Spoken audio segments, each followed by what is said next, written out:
আজকে আমাদের মেনু হবে লুচি আর আলুর দম।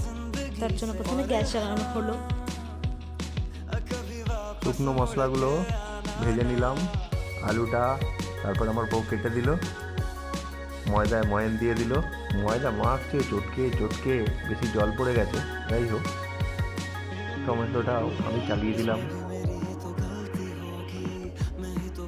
মটরগুলো সেদ্ধ, এই যে মাখা কমপ্লিট, গ্যাস জ্বালিয়ে ফাইনাল প্রসেস শুরু। চলে গেল তেল, চলে গেল গোটা জিরে, লঙ্কা, আলু দিয়ে দিলাম, একটা আলু নিচে পড়ে গেল, আবার সেটাকে ধুয়ে দিয়ে দিলাম, চলে গেল আদা বাটা 3 চামচ, তারপরে মিক্সিতে না হওয়ার জন্য দেখানো হলো, তারপরে টমেটো, মাঝখানে কেকও চলে এসেছে আবার কোথা থেকে, কেকটা যদি ঘুগনিতে দিইনি, এটা আমরা খাচ্ছিলাম।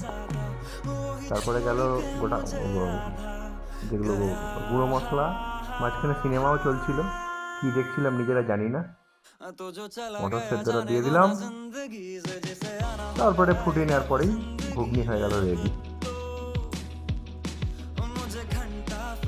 রাইট মা? একটু পোজ দিয়ে দিলাম, ঘুগনিতে নুন আর চিনি অ্যাড করতে হলো।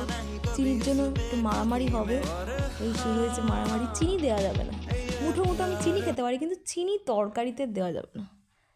তরকারিতে চিনি বাঙালরা খায় না, ঘটিরা খায়। আমরা ঘটি। তারপর আমরা টেস্ট করতে বসেছিলাম ঘুগনি, খুবই গরম ছিল। এমন পরিষ্কার করে খেতে হয় যাতে বাটিতে নিজের মুখও দেখা যেতে পারে।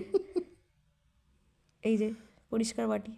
তারপর আমরা রুটি বেলতে বসেছিলাম, সরি লুচি।